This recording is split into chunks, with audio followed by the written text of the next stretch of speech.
Much, everybody. We have a very big signing today having to do with Alaska. We have a very big signing today having to do with Alaska, a place that I'm very familiar with.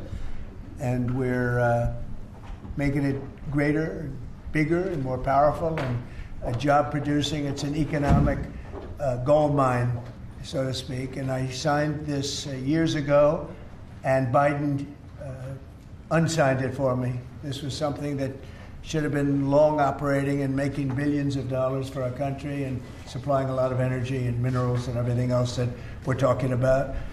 And they undid it and wasted a lot of time and a lot of money and a lot of effort. And now we're starting again, and this time we have plenty of time to get it done, and it's going to be done properly. I'd like to ask you, you've done a fantastic job, Doug Burgum, to say a few words about it, and we'll go to Chris after you. Well, it's very necessary. You know, in the past, we were able to go to other countries, buy whatever we want, but all of a sudden, if those countries are hostile, and by the way, China hasn't been. We've made deals with China. You know, they approved the TikTok deal. Everyone said you'd never get the TikTok deal approved. They approved it, and we have great people buying it. Big, strong American companies are buying it, the most prestigious companies there are, actually, and they're going to make sure everything's good. But President Xi was great. He approved it. So I'm not saying hostile, but it's good to have our own minerals. And, you know, we create a tremendous value by creating a road. We build a road that only we can do because we have the rights to do it, number one, and we have the power to do it. And so we build a road that's over 200 miles long through a very beautiful area of the world. Actually, it's incredible. When you look at it, it's incredible. But a rough area from the standpoint of building. So we get a road done. And with that, we unleash billions and billions of dollars of wealth. It's pretty amazing when you think of it. We're beating everybody with AI at levels that nobody ever thought even possible. It was reported by Axios over the weekend that you had a call with Prime Minister Netanyahu where you told him to stop being so negative and to take the win when it came to Hamas's response to that. Is that true? No, it's not true. He's been very positive. He's been very positive on the deal. Everybody is. I think every nation is. We have just about every nation working on this deal and trying to get it done. Something that you could say 3,000 years if you look at it in certain ways, or you could say centuries, but this is a deal that incredibly, everyone just came together. They all came together. No, Israel's been great. They've all been good, Caitlin. And in the negotiations, do you have any red lines in terms of Hamas disarming and whatnot? No, I have red lines. If certain things aren't met, we're not going to do it. But I think we're doing very well, and I think Hamas has been agreeing to things that are very important. Billions of dollars. And they couldn't understand. I said, check the tariff shelf. I think we're going to have it soon. I think we're going to have a deal.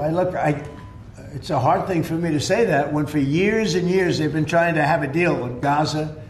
But, literally for centuries, okay, if you really think about it. But we're going to have a Gaza deal, I'm pretty sure, yeah. She's no longer into the environment. Now she's into this. She's a troublemaker. She is an anger management. I think we've made tremendous progress. And yeah, the people of Israel wanted to happen, but the people related to hostages, you see in Israel tens of thousands of people. They really want the hostages back, and they really want things to end. And I think Hamas now has been, all I can say is they've been fine. They've been fine. I hope it's going to continue that way. I think it will. I really think we're going to have a deal. We have a really good chance of making a deal, and it'll be a lasting deal. And they're really something. They were taking off yesterday, and they look over. Oh, sir. I think virtually we even had a very strong signal, as you know, from Iran. They'd like to see this done. A rough area from the standpoint of building, so we get a road done. And with that, moving forward today, just take copper alone. This is one of the richest. I don't know. I'd have to speak to the DOJ. I'll look at it. I have a lot of people who have asked me for pardons. I call him Puff Daddy has asked me for a pardon. But she was convicted of child sex trafficking. Yeah, I'm going to have to take a look at it. I have to ask DOJ. I didn't know they rejected it. I didn't know she was even asking for it. An economic gold mine, so to speak. And I signed this. It's probably worse than almost any city in the world. You could go to Afghanistan. What? The Insurrection Act, under what conditions or terms would you? Well, I'd do it if it was necessary. So far, it hasn't been necessary, but we have an Insurrection Act for a reason. If I had to enact it, I'd do that. If people were being killed and courts were holding us up, or governors or mayors were holding us up, sure, I'd do that. I mean, I want to make sure that people aren't killed. We have to make sure that our cities are safe. And it's turning out, and we started with D.C., it's been so successful. The federal government and the Native Alaska corporations, we would expect that construction would begin. Very severe. We're going to have very severe. We're going to find out who's going after our federal agents. So when you look at Chicago, they've had probably 50 murders in the last 6 or 7 months, 8 months. Many, many people shot, like 30, 40, 50 people shot. Didn't die, but they've been shot. It's like a war zone. And then I listen to the governor and the mayor get up and say how they have it under control. They don't. It's probably worse than almost any city in the world. You can go to Afghanistan. You can go to a lot of different places, and they probably marvel at how much crime we have. And again, it's going to generate revenue for the American people and for the citizens of Alaska, as opposed to a. I mean, we had a week in Chicago where 11 people were murdered and 38 people were shot. And then we have a governor get up and say, oh, it's safe, we can handle it. He can't handle it. He's an incompetent guy. That's why they threw him out of the family business. They threw him out. I knew the family business very well, and they threw him out. And now he's a governor. And he should say, we'd love to have a safer place. Chicago's a great city, potentially. You know, I told you, the head of the Union Pacific Railroad said, sir, save Chicago. It's a great city. It's going to be lost if you don't do it.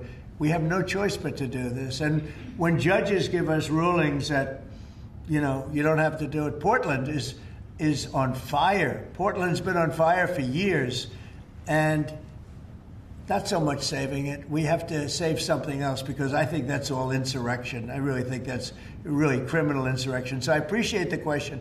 These are unsafe places. We're going to make them safe. And Biden unsigned it for me. This was something that no longer into the environment. Now she's into this.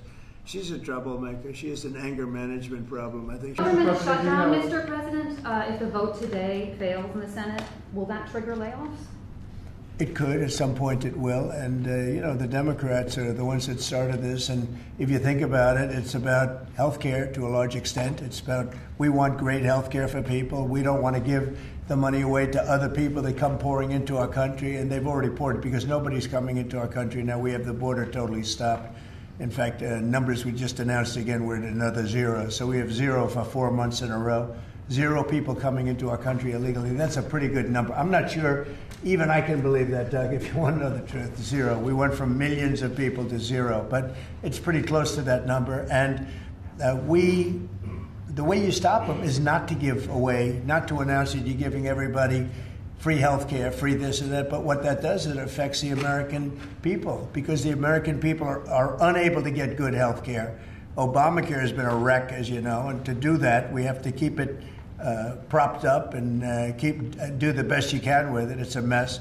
Do what I'm doing right now, and you know, I'm not saying it's the easiest thing to do, but it is. We have a negotiation going on right now with the Democrats that could lead to very good things. What kind of and I'm talking about good things with regard to health care. Are you speaking with Democratic leaders? What kind of negotiations? Well, I don't want to say that. I don't want to say that, but we are speaking with the Democrats, and some very good things could happen with respect to health care. Would you make a deal with them on the ACA subsidies? If we made the right deal, I'd make a deal, sure. So you would make I mean, you have right now subsidies. You have subsidies. That's the problem with Obamacare. The subsidies are so much. It's billions and billions of dollars is being wasted. And we can have a much better health care than we have right now. And we're talking to them. I mean, I'm not saying that's going to happen, because this has also been going on, not for 3,000 years, but it's been going on for a long time. But yeah, we're talking to the Democrats. You would work to make a deal with them on. I'd like to see a deal made for great health care. Yeah, I want to see great. We're going to make Chicago really great again, and we're going to stop this crime. Then we're going to go do another one, and we're going to every nation working on this deal and trying to get it done. Something that. Well, I had a great talk with the president of Brazil, who's a good man. I met him actually at the United Nations. I was going up to make a speech, and I didn't have a teleprompter. I was walking up to my teleprompter, I said, I don't have a teleprompter. But just before that, I met with President Lula, and I found him to be very good. I mean, we had a very good talk for about, 2 minutes.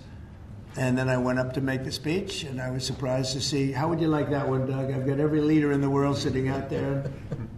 My teleprompter isn't on. You know why, Daniel? Because it was a rigged deal.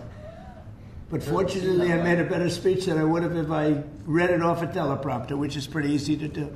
So it was quite a day. That was a big day. But we met, and we liked each other. And, we had a great conversation. We'll start doing business. And are you considering traveling to Brazil for COP30? At some point, I would, and he's going to come here. We talked about that. If they have excess capacity, they're going to put it back into the grid. It's pretty amazing.